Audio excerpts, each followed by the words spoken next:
అదే RTV app వార్తల్ని క్షణాల్లో చదివే అవకాశం ఉంటుంది. ఒక న్యూస్ పేపర్, ఒక టెలివిజన్ ఛానల్ మీ చేతుల్లో ఎప్పుడూ ఉంటాయి. ముక్కుపచ్చలారని పసిపిల్లను హత్య చేసిన ఘటన దేశంలోనే సంచలనంగా మారింది.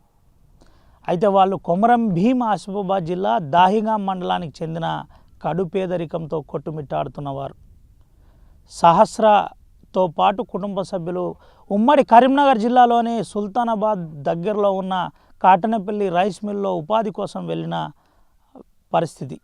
అయితే ఆ రోజు రాత్రి 13వ తేదీ అర్ధరాత్రి సహస్రను ఎత్తుకెళ్ళి హత్య చేసిన ఘటన దేశంలోనే సంచలనంగా మారిన విషయం తెలిసిందే.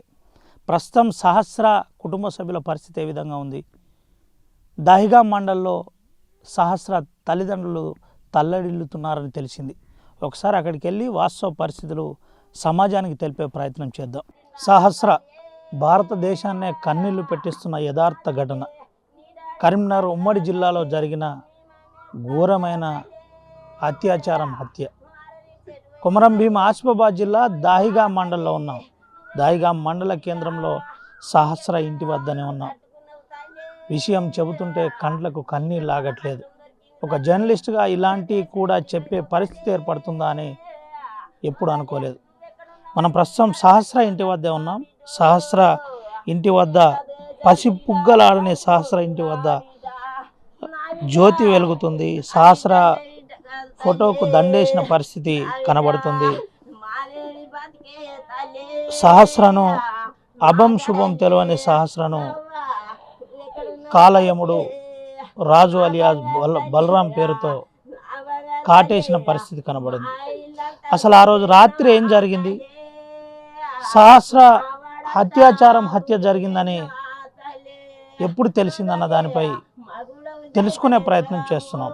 వాస్తవంగా చట్టాలు ఎన్ని ఎదురొచ్చినా సమాజానికి కొన్ని విషయాలు ప్రజాహితం కావాలని తెలిపే ప్రయత్నమే ఆర్టీవీ చేస్తుంది. ఒకసారి సహస్ర తల్లిదండ్రులతో మాట్లాడిద్దాం. అసలు ఏం జరిగింది ఆ రోజు వాళ్ళ తండ్రితో ఒకసారి మాట్లాడిద్దాం. ఏం జరిగింది అసలు? సార్, మేము రాత్రి ఆల్రెడీ వాన కొడుతుంటే ఆల్రెడీ సాయంత్రం పూట వాన పడ్డది సార్. వాన పడ్డప్పుడు మేము కరెంటు లేకుండా జనరేటర్ ఆన్ చేయలేదు రైస్ మిల్లు. ఆ టైంకు మేము బయట వండుకున్న వెంటనే మేము ఆల్రెడీ కొద్దిసేపటి దాకా వండుకున్న కన్ను మూసిన 11:45 నిమిషాలకు వాడు ఎత్తుకెళ్ళిండు. వాడు ఎత్తుకెళ్ళి తోడితే మేము 3 నిమిషాలకు అలర్ట్ అయినాం, బయటికి వెళ్ళినాం. 100 హెల్త్ కూడా కాల్ చేసిన వాళ్ళు కూడా కృష్ణ సార్ అనే ఏఎస్ఐ డిబిసో ఎవరు వచ్చారు సార్. ఆల్రెడీ ఆ సార్ వచ్చి మొత్తం వెతికిండు. ఆయన ఎతికినా కానీ పోలీసు వాళ్ళు ఎతికినా దొరకలేదు. బాగా కష్టపడ్డారు పోలీసు వాళ్ళు కూడా, కానీ నా బిడ్డ దొరకలేదు సారు. నాకు కావాల్సింది పోలీసు వాళ్ళ తరపు నుంచి నాకు ఆ బిడ్డకు నాకు ఎన్ని కోట్లు ఇచ్చినా నాకు అవసరం లేదు. నాకు కావాల్సింది నాకు వాని శిక్ష, నా ఆత్మశాంతి సంపాదించడం. నాకు ఇంకొకటి ఈ ఇండియా లెవెల్కి జరగద్దు, ఈ దేశం మొత్తంలో కాదు వేరే దేశంలో కూడా జరగద్దు, ఈ వేరే దేశంలో కూడా ఇట్లాంటి గడవ జరగద్దు. నేను ఇంకోసారి న్యూస్లో చూడద్దు. ఈ దేశంలో కాదు వేరే దేశంలో కూడా జరగద్దు సారు ఇట్లాంటి ఘోరము. నా బిడ్డ జరిగింది, ఇంకేం జరగకుండా చూడాలి. నా బిడ్డ ప్రాణం లీవలి ఎంత పిరికిళ్ళు బిగించుకొని పట్టుకొని కొట్లాడిందో నాకు తెలుసు సారు. నేను పొద్దున తెల్లారి మొత్తం నైట్ అంతా లేకుండా తిరిగినా దొరకలేదు. తెల్లారిపోతే నాకు దొరికింది. నేను చూసి దాన్ని చూసే వరకు నాకు ఉండే మొత్తం మేము చాలు. అంత ఘోరంగా వాడు రేపు చేసి చంపి చాలు. అంతగానం ఘోరంగా చేసుడేది చాలు. ఈ ప్రభుత్వం నుంచి ఏ ప్రభుత్వం ఉన్నా పర్లేదు, కేంద్ర ప్రభుత్వం అయినా పర్లేదు, ఏ ప్రభుత్వం వాడిని చంపాలని నా డిమాండ్ ఒక్కడే సారు. మా ఫ్యామిలీ నుంచి కోరేది, నాకు ఆశించేది ఏది లేదు సారు. నాకు కావాల్సి నాకు నా బిడ్డకు ఆత్మశాంతి జరగాలంటే వాడిని గిట్టంగా చంపి వాడైతే నాకు ఆత్మశాంతి అయితే చాలు. పోలీస్ సార్లకు మీకు దండం పెడతా, మీరు వాని శిక్ష ఇవ్వకపోతే మాదాయిగా మండలం మాకు అప్పచెప్తే మేము వానికి శిక్ష ఇస్తాం సారు. వానికి ఏం చేయాలి మేము చూసుకున్నాం sir. Krishna sir, DGP, SP సార్లు మీరు ఎంతమంది వచ్చినా నాకు కొద్దిగా హాజరుపడ్డారు, కానీ మొత్తానికి ఎతికిళ్ళు. కానీ ఆ ముళ్ళల్లా మీరు ముళ్ళు కూర్చున్నా తిరిగిన, నేను ముళ్ళల్లా ముళ్ళు కూర్చున్నా తిరిగినాం సార్లు. అయినా దొరకకుండా పోయింది కదా సారు. అదే టైంలో మనం దొరికితే పాపని కాపాడుకుంటే ఇంకా సారు. ఏమని ఏమైనా ఎంత మంచి సార్లు ఉన్నా కానీ దానికి జల్దీ శిక్ష పడితే అటు చూసుకోవాలి సారు. నాకై గవర్నమెంట్ 1,50,000 ఇచ్చిన నా బిడ్డ ఏం చేసుకున్నది సారు. నా బిడ్డకి 1,50,000 ఇచ్చుకున్నట్టు చేస్తారు కదా సారు. మరి ఏం చేస్తారు సారు.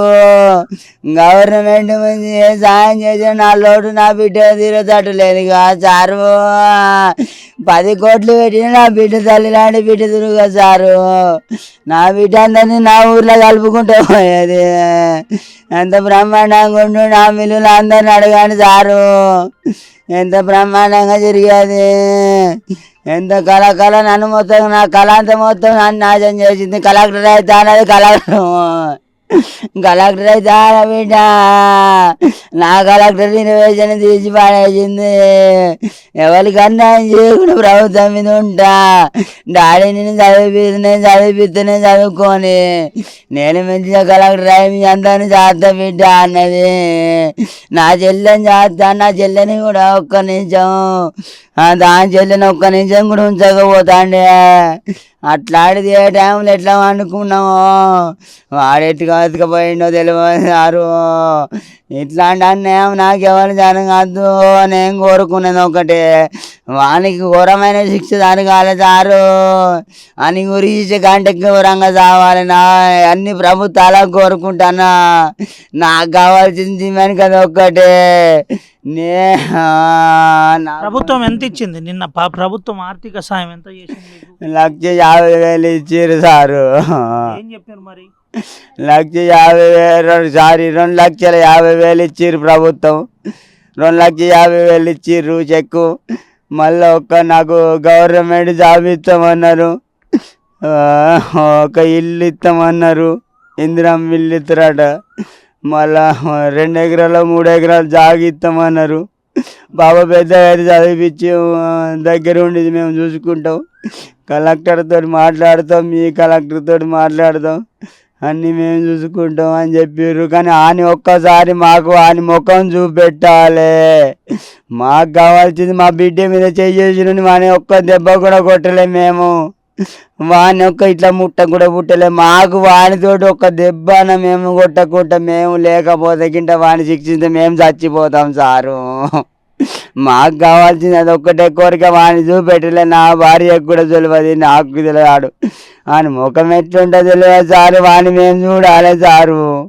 వాని చూసి మేము ఒక్కసారన్నా వాడు ఎట్లా అంటాడు, ఎట్లా ఏం చేసింది అనేది వాని ఒక్క చెంప దెబ్బన కొట్టకపోతే నాకు ఆత్మశాంతి నా బిడ్డకు జరగదు సారు. నా బిడ్డని ముట్టినోడు నేను ఒక్కడి దెబ్బ కొట్టకపోతే నేనేం మనిషిని సారు. నేను డాడీని కాదు. నేను చచ్చిపోవాలి. నేను డాడీని కాదు, మా మమ్మీ కాదు, వాళ్ళ మమ్మీ కాదు. కన్న తల్లికి ఒక దెబ్బ కొడితే బిడ్డని కొడితే వాడు చూసినాడు చిన్న కూడా పెట్టుకొని కొట్లాడతాం. అట్లాంటి వాడిని మాకు చూపెట్టకుండా దాపెట్టిరు కృష్ణ సారు. మీరు దయచేసి మీరు సాయం చేసిరు కానీ రాత్రి అంతా ఎదిగింది కానీ మాకు ఆ సాయాన్ని మాత్రం చూపెట్టాలా సారు. మాకు అని ఒక దెబ్బన కొట్టడానికన్నా అవకాశం ఏంటి కృష్ణ సారు. మీరు ఎంత హెల్ప్ చేసినా మాకు తెలుసు. రైట్ అంతా ముళ్ళు కూర్చున్న పని చేసినా కానీ మాకు నష్టం జరగకుండా అయిపోయింది కదా సారు. ఎంత డబ్బు ఇచ్చినా మాకు ఏ డబ్బు ఏం పని చేశారు. మాకు కావాల్సిన ఆయన మొత్తం ముఖాన్ని చూపెట్టి మా దగ్గర ఒక్కసారి అప్ప చెప్పండి సారు.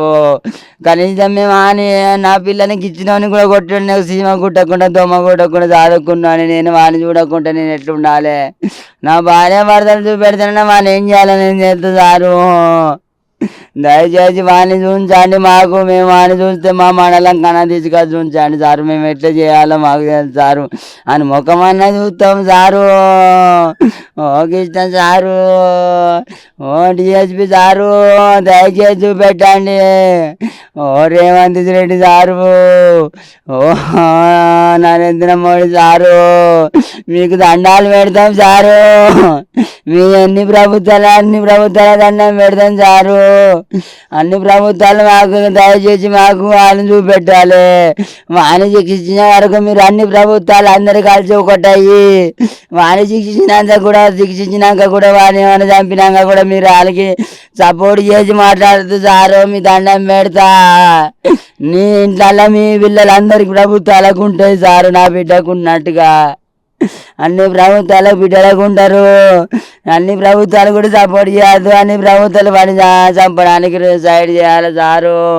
అన్ని ప్రభుత్వాలకు కోరుకున్నది ఒక్కడే సారు, నాకేం లేదు. పోలీసు వాళ్ళకి కోరుకునే అందరికి బిడ్డలు ఉన్నారు. కృష్ణ సార్కు 2 బిడ్డలు నాడు 2 బిడ్డలు అని చెప్పిండు. ఆయన కూడా ఏడ్చిండు కాసేపు. ఆయన కూడా ఎంత ఘోరంగా వచ్చిందో అని చెప్పేసి బాధపడడం మాత్రం అంత ఘోరంగా ఆయనని చంపాలి సారు. మీరు దయచేసి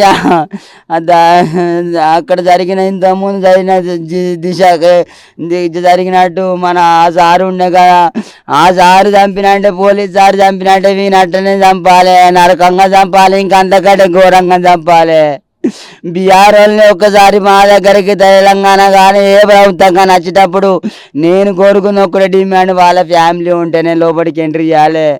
పెళ్ళమ్మవారు ఉంటేనే మాత్రమే ఎంట్రీ చేయాలి. వాళ్ళు 20 సంవత్సరాల పొద్దు ఉండి కామవుతో ఉంటారు, వాళ్ళని ఎంట్రీ చేయొద్దు. వాళ్ళకి ఎంట్రీ చేసేటప్పుడు వాళ్ళ ప్రూఫ్ తీసుకోవాలి. వాళ్ళ ప్రూఫ్తో సహా సుప్రియలు గిబ్రియలు కాదు, మేనేజర్తో మాట్లాడినాక వాళ్ళ ప్రూఫ్ తీసుకొని భార్యాభర్తలు ఉంటేనే ఎంట్రీ చేయాలి.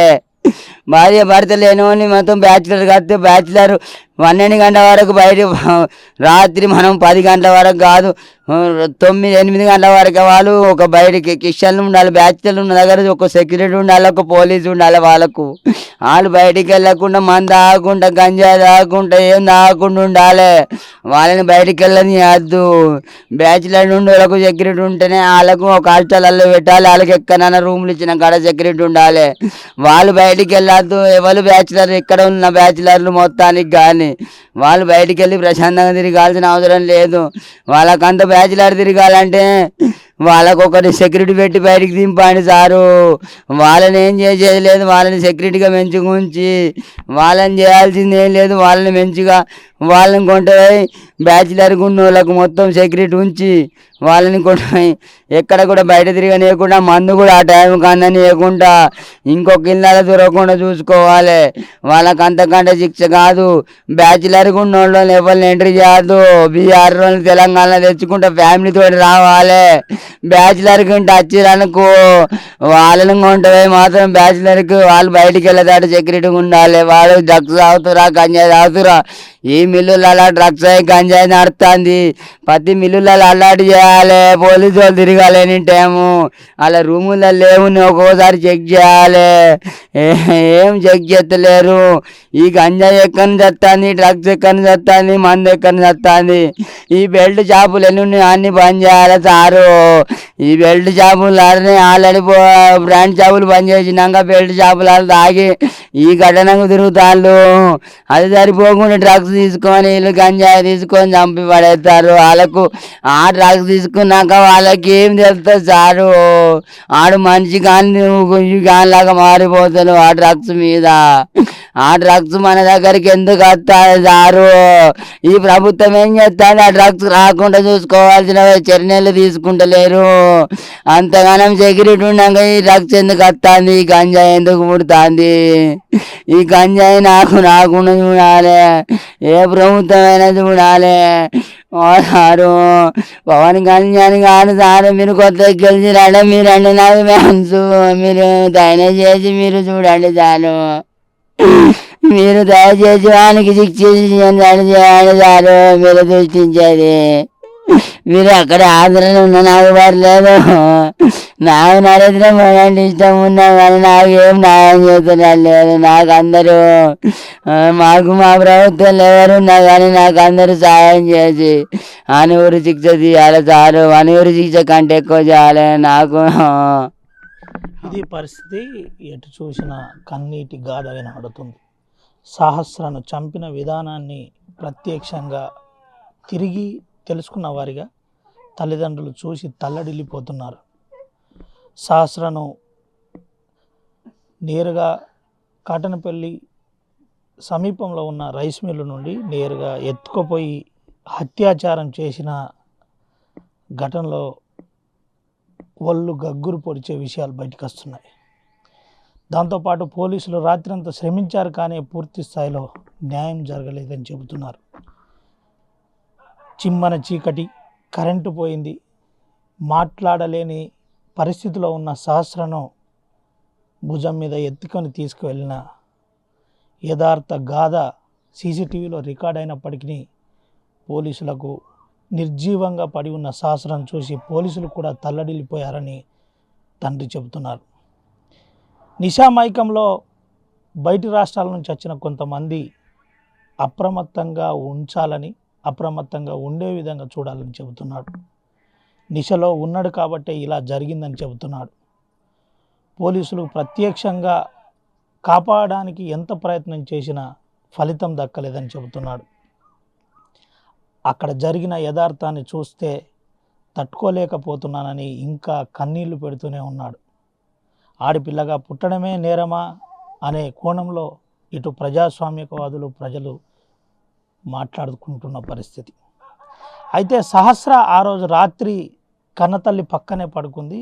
కన్నతల్లి ఏమంటుంది, ఆ రోజు ఏం జరిగింది, తల్లితో కూడా మాట్లాడిద్దాం, అసలు ఏం జరిగింది తెలుసుకుందాం. అమ్మ, ఏం జరిగిందమ్మా ఆ రోజు, ఏ సమయానికి? ఆ రోజు నైట్ సాయంత్రం కల్లా వర్షం గాలి బాగా వచ్చింది సారు. వచ్చినాక మేము లోపల పోయి పండుకునేసరికి ఉబ్బరిచుడితో బయటకు వచ్చి పండుకున్నాం. 10-10:30 వరకు మెలకతోనే ఉన్నాం. మీరు ఇద్దరిని వండుకోబెట్టి మేము వండుకున్నాం. ఇంత కళ్ళు మలిపినాము అంతే. పక్కనున్నాడు ఎప్పుడు లేపుకపోయిండు. వెళ్ళి చూసేసరికి 3 నిమిషాలనే దానికి మాకు వానికి డిఫరెంట్ ఉండే సారు. లేచి చూసేసరికి అసలు మా పాప లేదు సార్. వాడు ఎంత ఘోరంగా ఎట్లా ఎదిగిపోయింది కూడా మాకు తెలియదు సార్. అని ముఖం కూడా మేము ఎప్పుడు చూడలేదు సారు. ఇంత ఘోరంగా సీసీ ఫుటేజ్లో చూస్తే కానీ తప్ప మా పాప ఎట్లా ఎత్తుకపోయినట్టు మాకు తెలియదు సారు.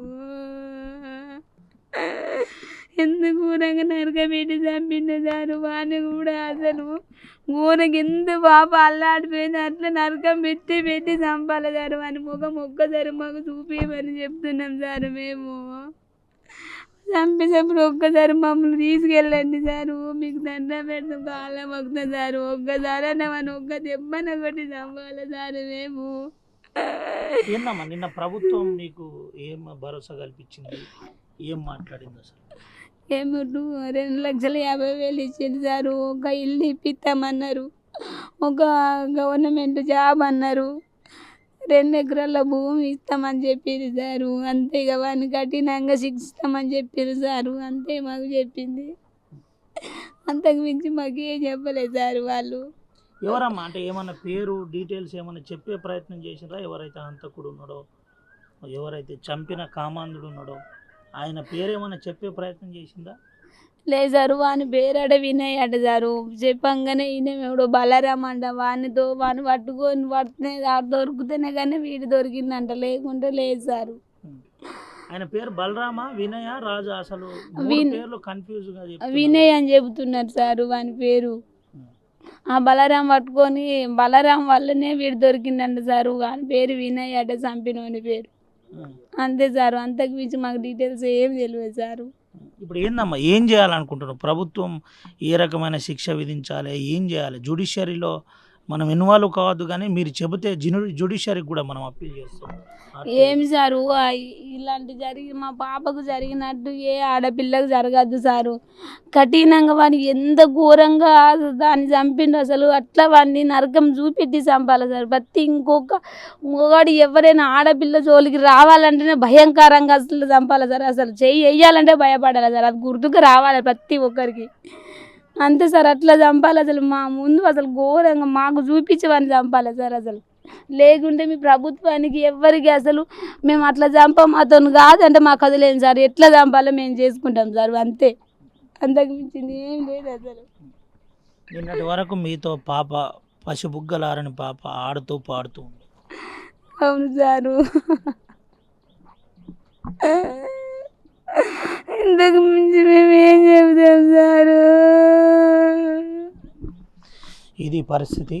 కన్నీళ్ళు, కన్నీటి ఎద, కన్నీటి గాథ కనబడుతుంది. తల్లి నేరుగా తల్లడిల్లిపోతున్న పరిస్థితి కనబడుతుంది. కడుపు చేత పట్టుకొని ఇక్కడి నుంచి సుల్తానాబాద్ రైస్ మిల్లుకు పనికెళ్ళారు. స్వేచ్ఛమైన మన దేశంలో, అతిపెద్ద రాజ్యాంగం ఉన్న మన దేశంలో సాఫీగా కూలి పని చేసుకొని బతుకుదామనుకున్నారు.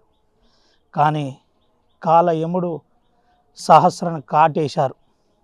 నేరుగా అర్ధరాత్రి పడుకొనున్న సహస్రను ఎత్తుకెళ్ళి మరి అత్యాచారం చేసి హత్య చేశారు. నోట్లోకి వెళ్ళి మాట రాని పరిస్థితి. తనని ఏడికెళ్ళి తీసుకెళ్తున్నారో కూడా తెలియని పరిస్థితి. మా తండ్రే ఎత్తుకోపోతున్నాడు కావచ్చని నిద్రలో అనుకున్న పరిస్థితి. అక్కడికి తీసుకెళ్ళిన తర్వాత కూడా ఏం జరుగుతుందో తెలియని పసిబుగ్గలారని సహస్రను బలరాం అలియాజ్ రాజు ఆర్ నవీన్ వినయ్ ఏదైతేనేమి కాటేసి కామాంధుడు అత్యాచారం చేసి హత్య చేశాడు. పోలీసులు తల్లడిల్లిపోయారు. సమాజం కూడా తల్లడిల్లింది. పసిబుగ్గలారని చిన్నారులు బయట తిరుగుతుంటే తల్లిదండ్రులు తల్లడిల్లిపోయే పరిస్థితి మళ్ళీ ఏర్పడింది. అంతకుముందు దిశ, అంతకుముందు మరొకటి ఎక్కడో దగ్గర ఎక్కడో చోట ఇలాంటి యథార్థాలు జరుగుతూనే ఉన్నాయి. ఈ సమాజంలో ఇలాంటి చీడపురుగులు ఉన్నన్ని రోజులు ఇంకా ఇలాంటి యథార్థాలు జరుగుతూనే ఉంటాయని చెబుతున్న పరిస్థితి కనబడుతుంది. వెంటనే శిక్షించాలి, మరణ శిక్ష విధించాలి. జ్యుడిషియరీ విధానాన్ని కూడా వాళ్ళ తల్లిదండ్రులు అప్పీల్ చేస్తున్నారు. వెంటనే శిక్షించే విధంగా చూడాలని చెబుతున్నారు. కనీసం బిడ్డను అత్యాచారం చేసి హత్య చేసిన వ్యక్తిని ఇంకా ఇప్పటిదాకా మేము చూడలేదు, మాకు ఒకసారి చూపెట్టాలి అని తల్లిదండ్రులు తల్లడిల్లిపోతున్నారు. దీంతోపాటు ప్రభుత్వం స్పందించిన 2,50,000 రూపాయలు ఇచ్చిన మాకు మా బిడ్డను కలెక్టర్ అయితేనన్న నా బిడ్డను ఎవరు తెచ్చిస్తారు సారు అంటూ కన్నీటితో వేడుకుంటున్నారు. పక్క రాష్ట్రంలో ఉన్న పవన్ కళ్యాణ్ను కూడా అప్పీల్ చేస్తున్నాడు. పవన్ కళ్యాణ్ సారు వెంటనే శిక్ష పడే విధంగా మీరు కూడా సహకరించాలని ప్రాధేయపడుతున్నాడు. సహస్ర చాలా కాలంగా తాత వాళ్ళ దగ్గర ఉండేది. అదేవిధంగా ఇంటి చుట్టుపక్కల వాళ్ళతో కలివిడిగా కలిసి ఉండేది. వాళ్ళు ఏమంటున్నారో ఒకసారి తెలుసుకుందాం. అమ్మ, ఎట్లుండేది సహస్ర? మంచిగా ఉండేది సాత్రాకి. ఎంత ఏదైనా కానీ మా ఇళ్ళకి వచ్చి మా అమ్మ నాన్నని చూసుకుంటా చక్కగా నేను బడికి పోయితా. నేను ఇట్లా 2 రోజులు మంచిగా ఇది హైదరాబాద్ పోతాను, నేను పోయి వచ్చినాక చదువుకుంటా, మా తాతయ్య పైసలు కడతాడని చెప్పి పోయించారు ఇడికెళ్ళి. కానీ చాలా మంచిది. అంత తెలివి కల్లా పిల్ల ఇక దొరకదు మాకు. పోయే రోజు కూడా ఇట్లా బస్సును ఆపి మా అమ్మ నాన్న అత్తలు మేము హైదరాబాద్ పోతామని బస్సును ఆపింది పిల్ల ఒక్కతే. కానీ అటువంటి పిల్ల మాకు దొరకదు ఇప్పుడు. చెప్పగానే కన్నీళ్ళు యథార్థం. ఇట్లా ఎప్పుడు తెలిసిందమ్మా మీకు ఇట్లా జరిగిందని? ఎప్పుడు తెలిసింది? మాకు తెల్లారంగా తెలిసింది సార్. పోలీసు ఆయన వచ్చి చెప్తే మాకు తెలుసు సార్. కానీ మాకు అందరికి నోటి మాట ఆగిపోయింది సార్, మా పిల్ల పోయిందన్న వాళ్ళే. కానీ అందరిని ఇంట్లో వాళ్ళని బయట వాళ్ళని కానీ చాలా మంచిగా చూసుకునేది. దానంత తెలివి కల్లా మంచిగా దొరకదు మాకు ఎక్కడ వెనుకలాడుకున్నా కానీ.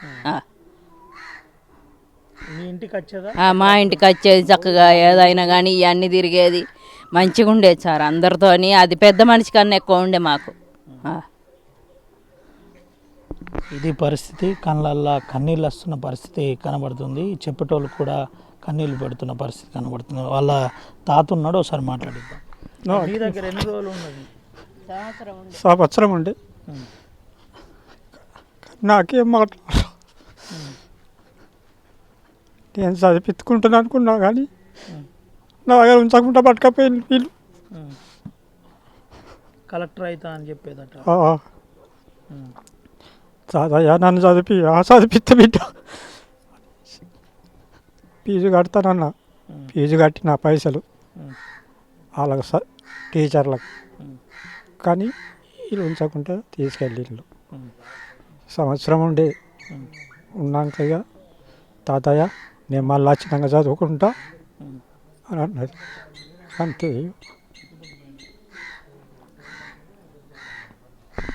తాతయ్యను కూడా ఎప్పటికి పెద్ద తాతయ్య ఇది పరిస్థితి. ఒకసారి ఈ తాతతో కూడా మాట్లాడిద్దాం. ఎట్లుండేది బాబు? మంచిగానే ఉండేది. నా పక్క పొడ టీవీ కాడ కూర్చుంటే ఇట్లా కురిసి వేసుకొని కూర్చుంటే పక్క పొడ కురిసి వేసుకొని నాకు సరిదంట కూర్చోండి ఉండేది ఎప్పుడైనా. ఇక ఏదైనా లొల్లి అయితే ఇంటికాడ మా బాపు లొల్లి చేస్తాడు తాతయ్య అనుకుంటారు వచ్చేది.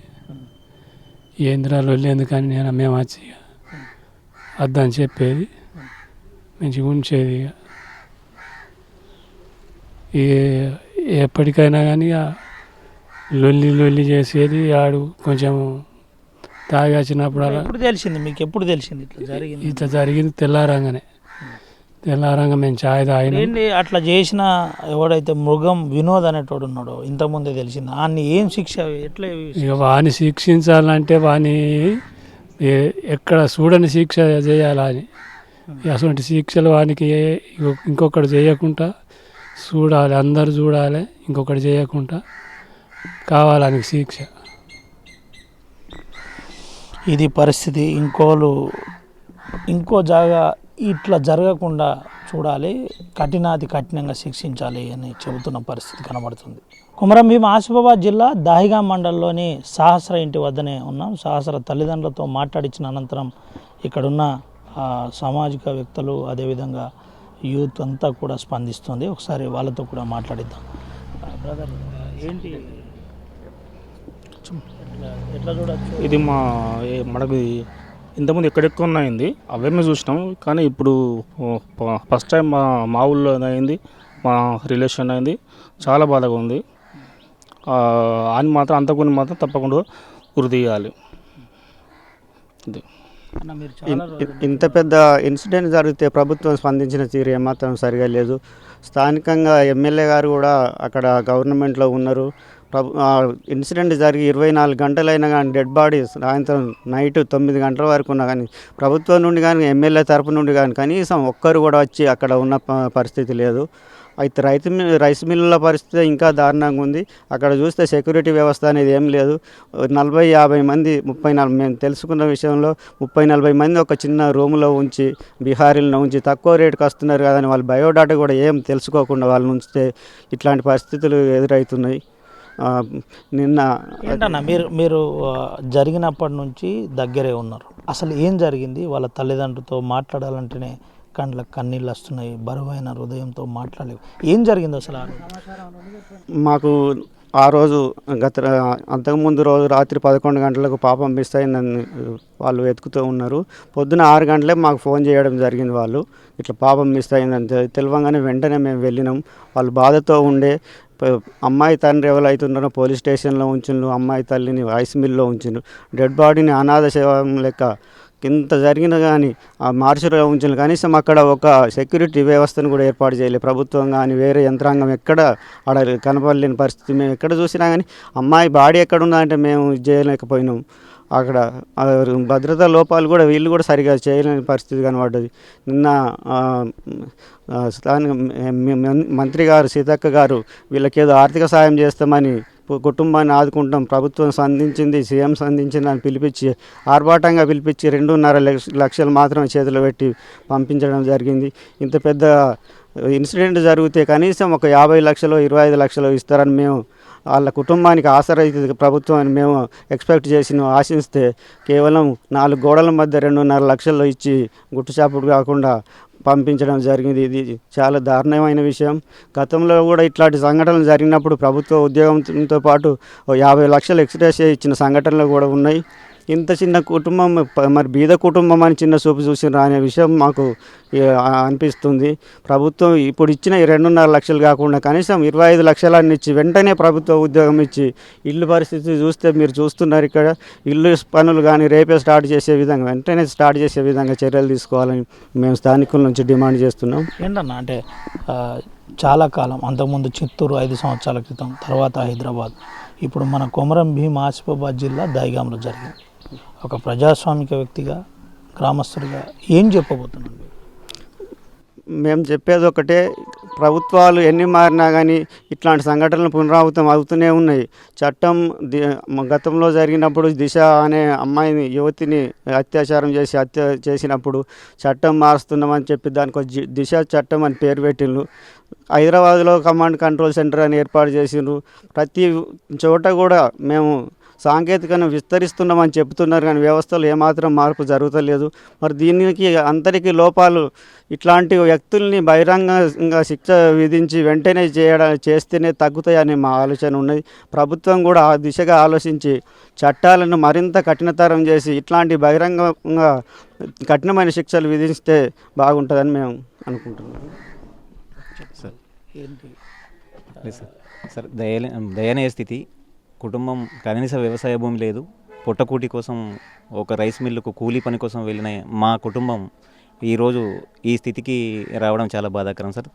అమ్మాయిని తీసుకురాలేము. కనీసం మరొక పాప ఉంది వాళ్ళకు. ఆ పాపకు భవిష్యత్తునన్నా నిర్ణయించే విధంగా ప్రభుత్వం చర్యలు తీసుకోవాలి. వాళ్ళు ఇచ్చిన 2.5 లక్షలు నిజంగా ఆ కుటుంబానికి ఏమాత్రం సరిపోదు. ఆ 2.5 లక్షలు కాదు, నేను ఆ కుటుంబ సభ్యునిగా 50 లక్షల ఎక్స్గ్రేషియా ప్రభుత్వం ప్రకటించాలి. అదేవిధంగా వ్యవసాయ కుటుంబం సార్, అది 5 ఎకరాల భూమిని వ్యవసాయ భూమిని కేటాయిస్తూ దయనీయంగా ఉంది. ఆ ఇల్లు చూస్తే ఆ ఇంట్లో ఉండే స్థితి కూడా లేదు. తక్షణమే ఒక పక్క గృహాన్ని ఏర్పాటు చేసి ఆ కుటుంబాన్ని ఆదుకోవడంతో పాటు ఈ నేరస్తుడు ఏదైతే ఉన్నాడో ఆ నేరస్తుడిని బహిరంగంగా మరణదండన విధించి ఇలాంటి చర్యలు దేశంలో మరొకసారి పునరావృతం కాకుండా చేసుకోవాల్సిన బాధ్యతలు కేంద్ర రాష్ట్ర ప్రభుత్వాల మీద ఉన్నది. యథార్థం మీద ముఖ్యమంత్రి స్పందించిందని అంటున్నారు. ముఖ్యమంత్రి సీరియస్గా స్పందించారు. రకరకాల హడావిడి జరిగింది. ఏంటి అంటే మీకు ముఖ్యమంత్రి స్థాయి వ్యక్తి స్పందించినా కానీ న్యాయం జరగదని ఏమన్నా అభద్రత ఉందా? లేదు సార్, మాకు నిన్న మినిస్టర్ గారు సీతక్క గారు కానీ శ్రీధర్ బాబు గారు కానీ నిన్న కలిసినాం. మేము కుటుంబ సభ్యులం అందరం కలిసినాం సార్. దానికి మాకు 2.5 లక్షలు ఆర్థిక సాయం తక్షణ సాయం కింద నాకు ఇచ్చిండ్రు. ఆ ఎక్స్గ్రేషియా ఇవ్వడంతో పాటు ఆయన మీద సీఎం గారు సీరియస్గా ఉన్నారు. తక్షణం ఫాస్ట్ ట్రాక్ కోర్టు ఏర్పాటు చేసి 1 నెల రోజుల్లోపు తన మీద చర్యలు తీసుకుంటామనే హామీ అయితే ఇచ్చిండ్రు. ఫాస్ట్ ట్రాక్ కోర్టు ఏర్పాటు చేయండి, నేరస్తుని కఠినంగా శిక్షించాలని మేము కూడా కోరడం జరిగింది. ఆ న్యాయం జరుగుతుందని కోరుకుంటున్నాం. న్యాయం జరగని ఎడల పలు ఆందోళన కార్యక్రమాలు చేయడానికి కూడా మేము సిద్ధంగా ఉన్నాం. ఇది పరిస్థితి. ఒకవేళ న్యాయం జరగకపోతే మళ్ళీ చెబుతున్నాను, నెల రోజుల్లోపు మాకు ఒక రిజల్ట్ వస్తుందని అనుకుంటున్నాం. రిజల్ట్ కనుక రాకపోతే ఖచ్చితంగా ఆందోళనలు వెల్లువెత్తాయని చెబుతున్న పరిస్థితి కనబడుతుంది. దీంతో పాటు చట్టాలు మారుతున్నాయి, కొత్త విధానం ఇంప్లిమెంట్ చేస్తున్నామని చెబుతున్నారు. సాంకేతిక పరిజ్ఞానం కూడా వచ్చిందని చెబుతున్నారు. అయినప్పటికీ ఇంకా ఎక్కడో జాగాల ఇలాంటి యథార్థాలు జరుగుతున్నాయి. వెంటనే దీనిపై ప్రభుత్వాలు సీరియస్ తీసుకోవాలని చెబుతున్న పరిస్థితి కనబడుతుంది. తల్లిదండ్రులు అయితే తల్లడిల్లిపోతున్నారు. లేని లోటు తీర్చలేనిదని చెబుతున్న పరిస్థితి కనబడుతుంది. దీంతో పాటు ప్రజాస్వామికవాదులు ప్రజలు కూడా చాలా సీరియస్గా రియాక్ట్ అవుతున్న పరిస్థితి కనబడుతుంది. ఆడబిడ్డ అమృతం లాంటిది, ఆడది లేకపోతే అసలు సృష్టి లేదని చెబుతున్న తరుణంలో ఇలాంటివి జరగడం చాలా దారుణం, పాశవికమని చెబుతున్న పరిస్థితి కనబడుతుంది.